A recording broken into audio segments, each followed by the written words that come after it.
I myself had that experience. నేనే నా జీవితంలో అలాంటిది అనుభవం, సహోదరునికి అలాంటి అనుభవం కలిగింది. I accepted the Lord when I was doing my final year BSc చదువుకుంటున్నప్పుడు చివరి సంవత్సరమున నేను యేసు ప్రభువుని నా రక్షకునిగా అంగీకరించాను. First year and second year I copied and passed my exam. మొదటి సంవత్సరం రెండవ సంవత్సరం కాపీ కొట్టి నేను పాస్ అయిపోయాను పరీక్షల్లో. So third year I was hesitating to accept the Lord because without copying I don't know anything. మూడవ సంవత్సరము ఇప్పుడు ప్రభువుని అంగీకరించాలి అంటే పరీక్షలు వస్తున్నాయి, నేను సొంతగా రాయలేను, కాపీ కొడితేనే పాస్ అవుతా, కాబట్టి ఎందుకు అంగీకరించాలా అని అనుకునేవాడిని. Our college also very famous for copying. మా college Arts and Science College, Secunderabad. మా కాలేజ్ కూడా చాలా ఇలాంటి పరేడ్ గ్రౌండ్, ఇలాంటి వాటి కొరకు ప్రఖ్యాతిగాంచిన కాలేజ్. పరేడ్ గ్రౌండ్స్ ప్రక్కకి మెయిన్ రోడ్లో అక్కడ ఉంటుంది ఆర్ట్స్ అండ్ సైన్స్ కాలేజ్, పెద్దది. So I thought after the exam I'll accept the Lord. కాబట్టి నేను ఏమనుకున్నానంటే పరీక్షల్లో కాపీ కొట్టి పాస్ అయిన తర్వాత యేసుని రక్షకుని అంగీకరిస్తా అనుకున్నాను. So at that time it was in 1969 and Telangana agitation. అది 1969వ సంవత్సరము. తెలంగాణ యాజిటేషన్ ఎట్లా దంచి జరుగుతుంది. So exams were postponed.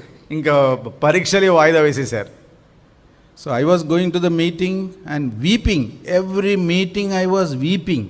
నేను కూడికకు వెళ్ళేవాడిని, ప్రతి కూడికలు ఒప్పించబడి ఏడుస్తూ ఉండేవాడిని. Not bold, not able to decide to forsake copying because I cannot pass. Because I have not studied from the beginning. It's a big problem for me. మొదటి నుండి చక్కగా చదువుకోలేదు కాబట్టి ఇప్పుడు చూచి రాయకుండా నేను పాస్ కాలేను, నెగ్గలేను. కాబట్టి ఇది విడిచిపెట్టడం కష్టమవుతుంది. నేను చూచి రాయలేను, నేను చూడకుండా రాయలేను పరీక్ష. కాబట్టి ఎట్లా అని ఒకవైపు ఏమో ఒప్పుదల కలుగుతుంది, ఇంకోవైపు ఏమో చాలా బాధ కలిగి ఏడుస్తున్నాను. Finally, చివరిగా I accepted the Lord in my house. యేసు ప్రభువును మా ఇంటిలోనే నేను నా రక్షకునిగా ప్రభువుగా స్వీకరించాను. I wrote my exams without copying. ఇంకా చూచి రాయలేదు, నా పరీక్షలు ధైర్యంగా రాసేసాను. So I failed 4 times. 4 సార్లు ఫెయిల్ అయిపోయాను. But I studied having tuition every day. కానీ చదివాను, ప్రతిదినం ట్యూషన్ పెట్టుకున్నాను. 5th time I passed. 5వసారి పాస్ అయిపోయాను without copying.